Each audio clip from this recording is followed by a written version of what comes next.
Teen Services Coordinator for St. Louis County Library. Our event today is part of the St. Louis Teen Book Festival, sponsored by St. Louis County Library, HEC Media, and the Novel Neighbor Bookstore. Hosting over 39 of the hottest young adult writers, the St. Louis Teen Book Festival is 11 days of programming dedicated to connecting teen readers with a diverse group of popular writers. You can order all of our authors' books from our indie bookstore partner, The Novel Neighbor, at thenovelneighbor.com, and they are offering special discounts if you purchase a bundle of all the featured books on this panel. I'm thrilled to be hosting today's panel.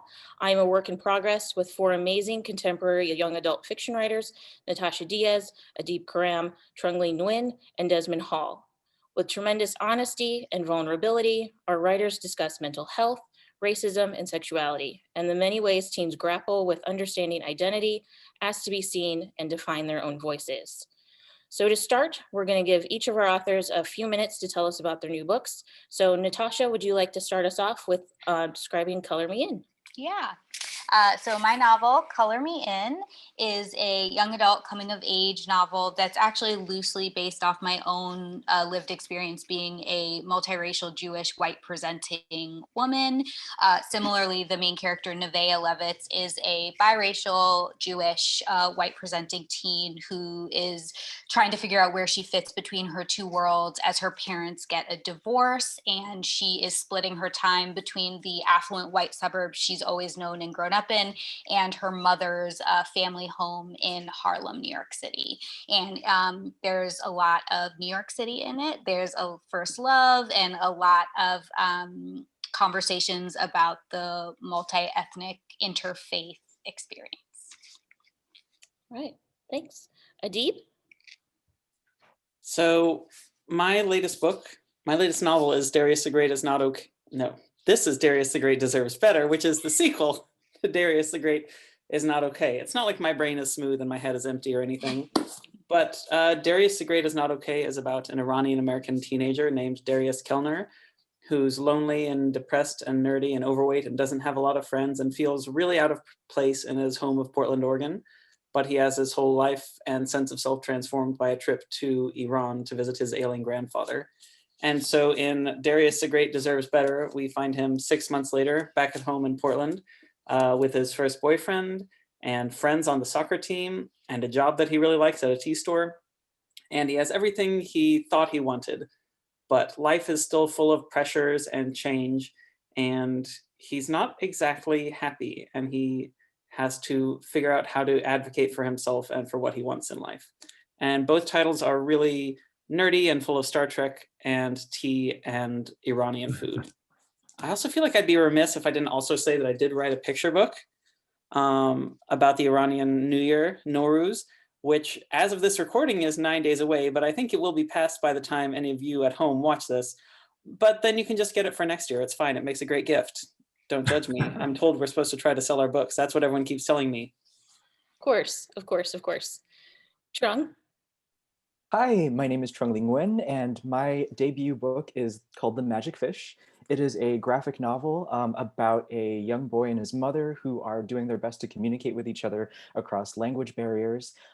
They are trying to kind of tackle issues of immigration and of queerness and of coming out, and doing that with the language of fairy tales is sort of their chosen mode of communication. And so they sit down and they read stories together.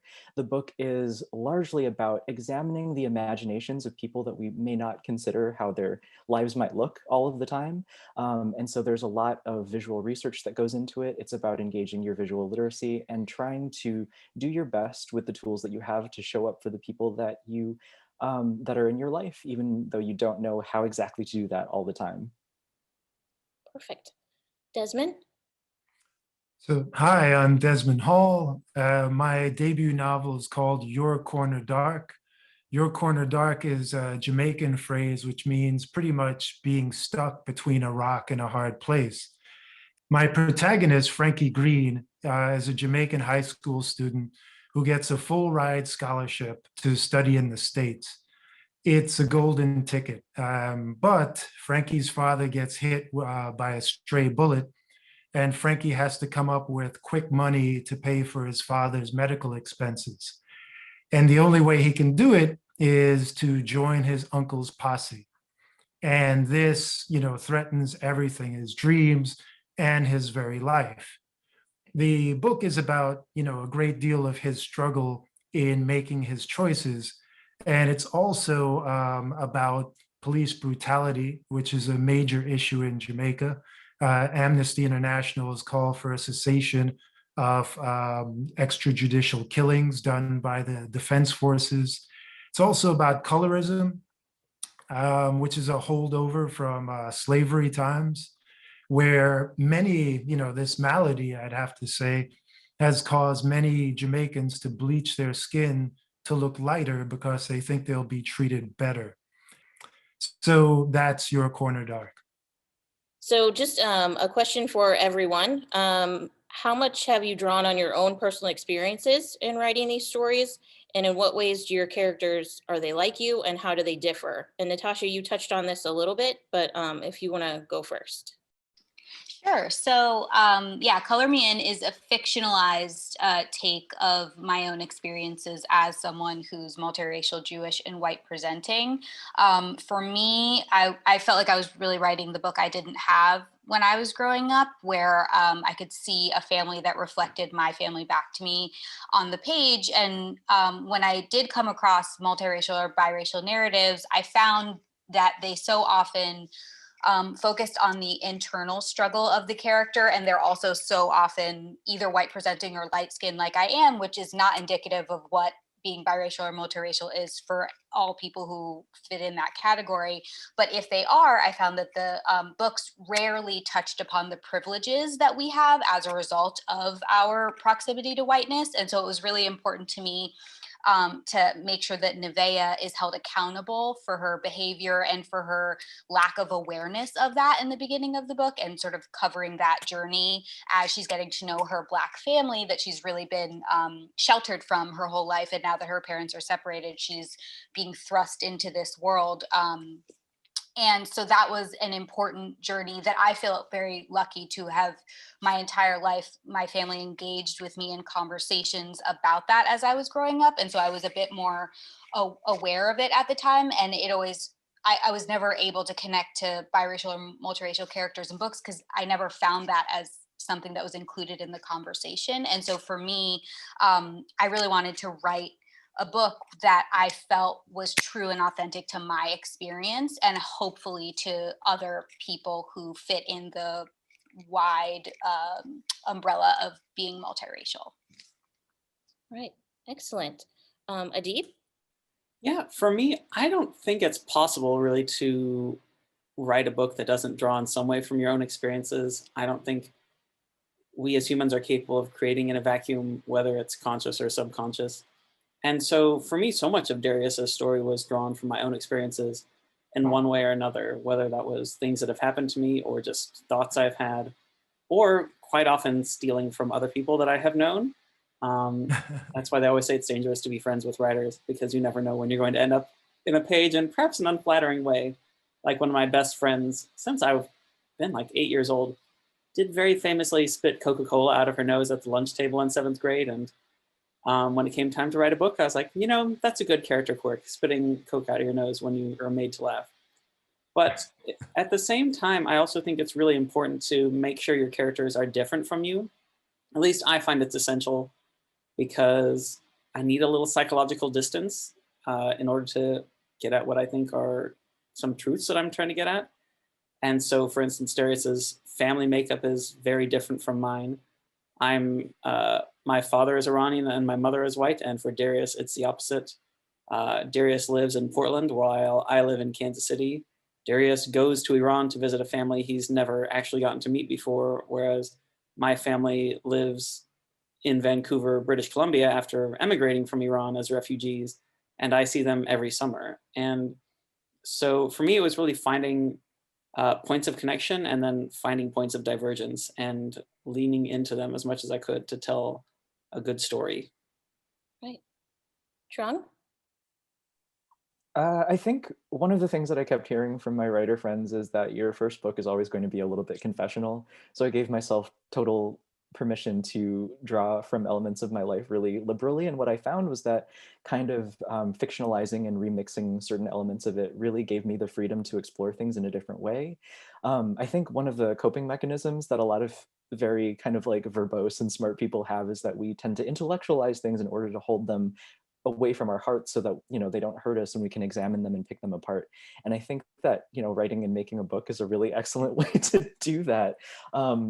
But I think the personal experience that were really specific to my life that kind of stood out in ways that I wasn't expecting it to was the notion that within immigrant families, especially like first generation families where there is a language barrier, the children of the family tend to have to navigate institutions by themselves largely.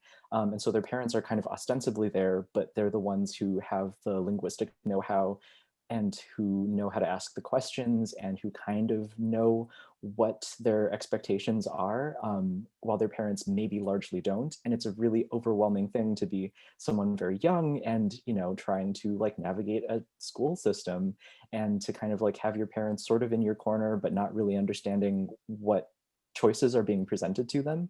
And so there are kind of like a lot of particular and precious challenges that I included in the book that I wasn't expecting to come up again. But there are certainly a lot of things that from my life that inform the ways that the story takes place.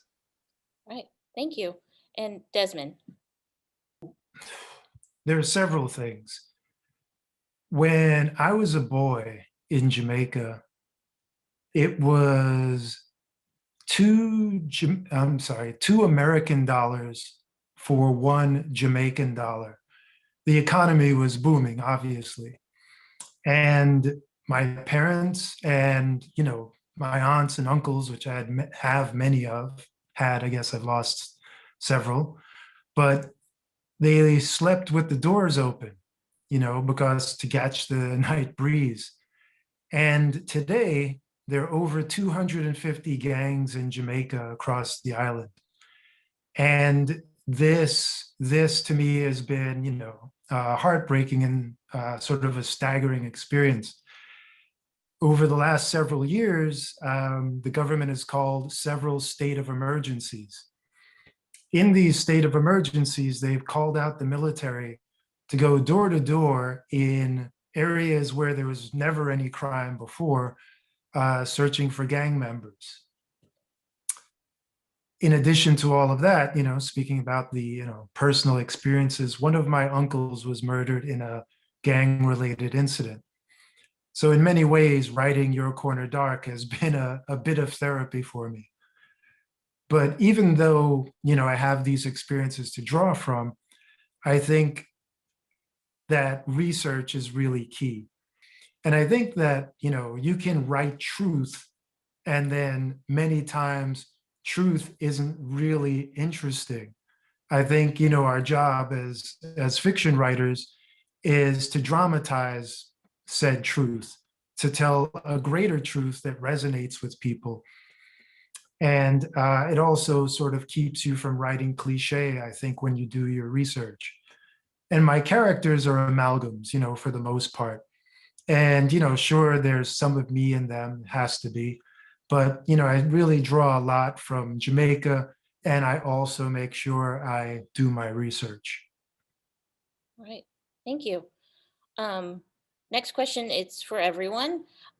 Each of your books deal with teen characters who inhabit different worlds and different identities.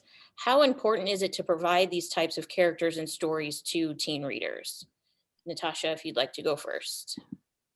Yeah, I mean, I think what's amazing about YA just in general is everyone has the shared experience of being a young person. And so in that way, there's an automatic connection, I think, that a reader can make to a book, even if the character and the community that's being written about is nothing like where they come from or who they are.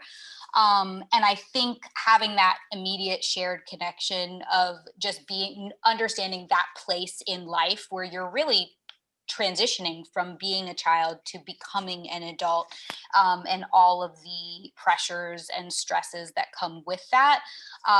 I think it's so amazing to be able to read about that shared experience from the perspective of someone that you are learning about for the first time, because it creates this this sort of web that we can all be stuck to, for lack of a better analogy.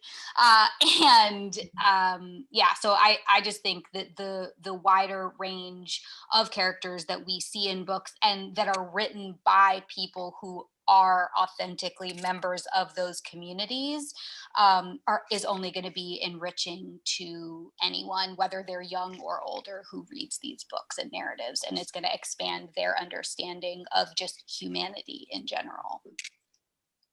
Yes, for sure. Adib? Yeah, I agree with everything Natasha said, and I just want to emphasize I was recently revisiting the statistics from the Cooperative Center for Children's Books about racial representations in publishing, and this doesn't even dip into religion or gender identity, sexual identity, disability, anything. But even so, in 2018, half the books that were published for children were about white characters, 18% about non-white characters that were still human, and the other 27% about animals, trucks, sentient school buildings, and the like. And so that's, as far as I know, very different from the United States' actual census statistics. I think we're going to get those sometime this year. And so every time we write stories that are outside of, the majoritized population, we are bringing life and reality to the world that young people live in, and we're offering them, as Dr. Rudine Sims Bishop says, mirrors or windows or sliding glass doors to their experiences. And so it's vital and it's necessary. Yes, for sure. And Trung? I think it's not something that I think about consciously while I'm writing stories necessarily. Like I tend to believe that teen readers are incredibly empathetic and very smart and discerning, and they will be able to empathize with any character. And so when I write stories that draw from my own experiences, I'm not necessarily writing a story that I wish that I had when I was younger, but I am putting out a perspective where I kind of demand that my imagination, like the place where my fiction comes from, requires empathy and and yearns for it from a reader, from an audience. And I think that's something that can be really validating if you're a reader out in the world and you kind of like read stories, and you tend to read stories outside of your own experiences. If you're a person of color, if you're a queer person, you have a lot of experience empathizing outside of your own experience. And of course, you would expect other people to do the same of your own stories. And I think being able to demand that in a way is very freeing. But for teens in particular, like I think that teens have a really wonderful sense that the world around them is changing really rapidly, and they're going to go from one place to another in their lives. And so the notion of inhabiting different spaces is very scary, but also very relatable and very natural. And so I think young adult and sort of coming of age stories in general are always just an incredible way to access that level of empathy that we don't always engage with as adults. Thank you. And Desmond? I would like to echo some of what Adib said, in terms of the windows and mirrors. And to go into it a bit more, a window is a book that gives the reader a view onto another world, another experience. And a mirror is a book that reflects one's own life experience. And I think that children of color have been incredibly deprived of having books that reflected their own experience, those mirrors. And this is a particular tragedy because when you think of the teen years, it's exactly the time you need a mirror, because you're looking at yourself, trying to figure out who you are, what you want to do, what you want to do with your life. So reflecting on your own experience at that time is not just key. I would also go further to say, having that understanding of self would help you look out that window later on in life. So I applaud this movement that's going on right now to have more diverse books in the hands of young people. For sure. I love that We Need Diverse Books was created and that it shined a light and that there's more stories being told every year. So Absolutely. now I have some specific questions for each of you. Natasha, could you speak about Nevia's poetry throughout the book, and why did you choose this creative medium for her to express herself? Yeah. So the book is sort of told in three mediums. There's diary entries of her mom's diary that she finds that she's reading secretly. There's just the prose of the main narrative. And then interspersed throughout the book, there are poems that are, the idea behind it for me was they're a peek into her mind, because when we first meet Nevaeh, she feels invisible. She feels like she's not seen on either side of her family, and she's not accepted anywhere as her whole self. And so she feels like she just fades into the background and she doesn't really have much of a voice. And so the way that she processes her emotions is through poetry. And as the book goes on and she becomes more comfortable in herself and comes into herself and starts defining who she is on her own terms, she starts using her voice outwardly, but it's still a coping mechanism and a way that she processes everything that's going on around her and inside of her. And that was something that I just pulled from my own self ever since I was very young. I've always written poetry as a way to deal with my feelings, and just I've never been a journaler, but I've always been a poetry writer. And so in the first few drafts of the book, I didn't have the poetry in there, and it was, something was missing. And so when I finally realized that I could do that, I was like, oh, okay, let me try it. And it was really the glue that that brought the book together, and for me solidified Nevaeh as who she is as a character. And it helps, the poetry is sort of the vehicle with which we see her changing and ultimately becoming who she is at the end of the book. Yeah, I can't imagine not having the poetry in there. So I'm glad that that was added. Adib, one of the book's main conflicts is around toxic masculinity. Darius is such a nice guy, and he's surrounded by young men who are very supportive and considerate, but he still has to deal with some bullying and fears becoming the target. How do you think this idea of masculinity affects Darius's development? Ooh, that's such a good question. And I think it's a really personal one for me, because from a very young age, even before I came to understand my own queerness, I always felt very excluded um, from being a boy. And I think a lot of people that are socialized as boys um, are kind of taught a lot of really messed up lessons about what that means. And so I ended up examining it almost by accident. And I say almost by accident because it was really because of this one revelation I had. And it's a little weird, but I was doing a little mental math to figure out the ages of the characters in the book. And I realized that I was actually closer in age to Darius's parents than I was to Darius himself. And so I had to lay on the floor for a while to like process my own mortality. But then it really kind of made me reframe Darius and his relationship with his mother and father, and I found myself asking, how would I try to raise a child now versus when I was growing up? And one of the things I thought was, well, I would try to raise my child to reject toxic masculinity. And so in that way, it ended up being kind of baked into the story from go that Darius would be the kind of person that was honest about his feelings, that was gentle and kind, and that rejected toxic masculinity where he saw it. And yet he still lives in the world, and those are values that a lot of people still don't espouse. And so certainly there are going to be vectors of attack that come at him.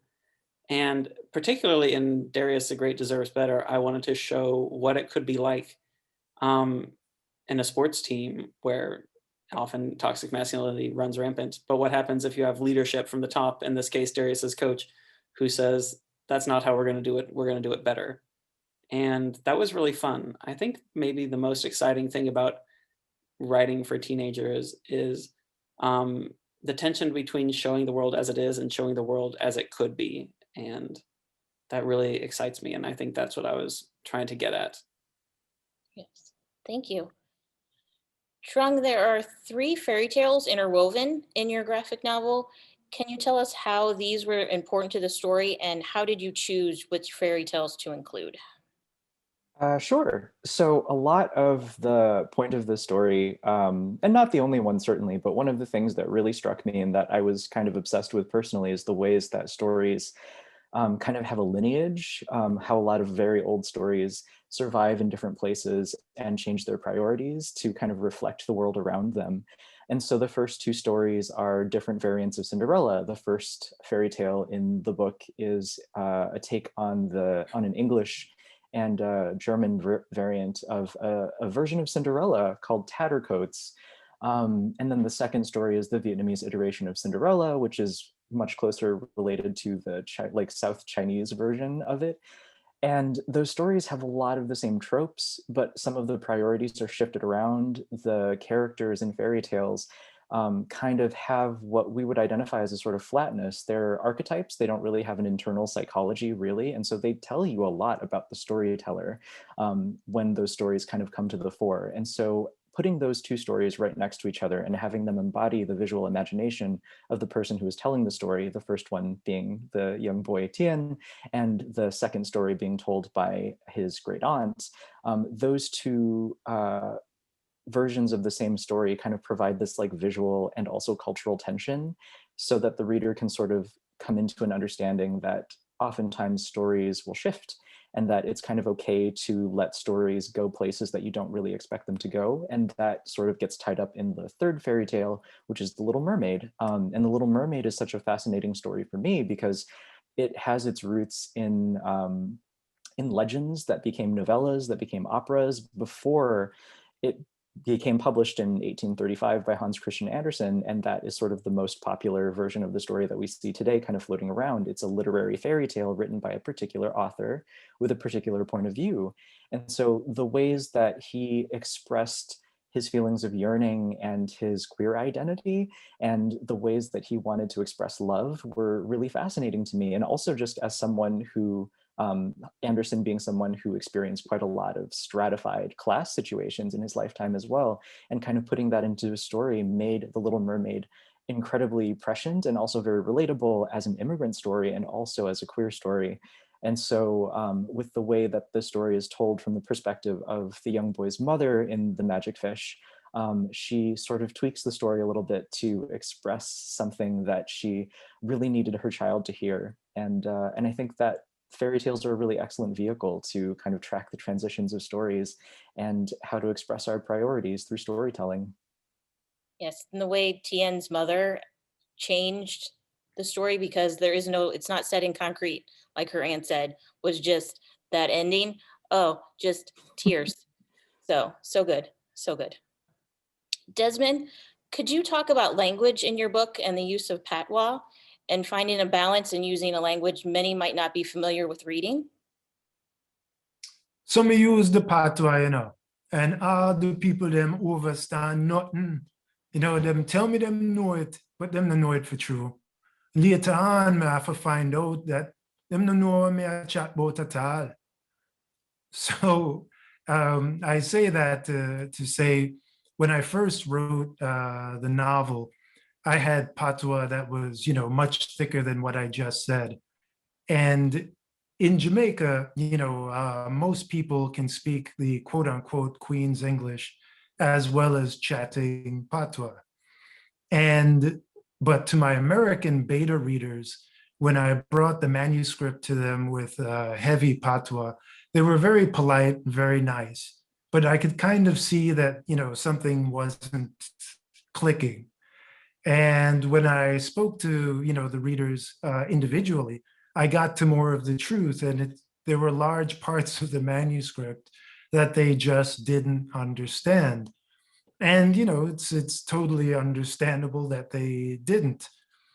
So I went back and I tinkered with the manuscript always trying to be true to the patois, but also having it to be at a certain level where it communicated with people who were not, accustomed to reading patois. So the entire process was really iterative. All right. So yeah, those are all of my questions today. I want to thank all of the authors for joining us today, Natasha, Adib, Truong, and Desmond, for taking time and joining us. I want to thank HECT Media and Novel Neighbor, and a reminder that you can order books through thenovelneighbor.com and get special discounts if you purchase a bundle of the featured books from this panel. And there are more Teen Festival events available to watch either on the library's Facebook page or YouTube. So thank you for joining us today.